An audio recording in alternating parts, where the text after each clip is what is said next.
దేవుని శక్తి నిన్ను కమ్ముకుంటుంది. This is the Christmas.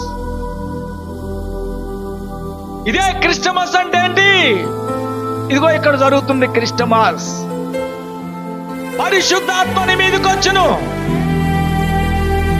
అంటే మరియమ్మ మీదకి దేవుని ఆత్మ రావడం మనం చూస్తున్నాం. దేవుని వాక్యములో దేవుని యొక్క ఆత్మ చేత నింపబడటం చూస్తున్నాం.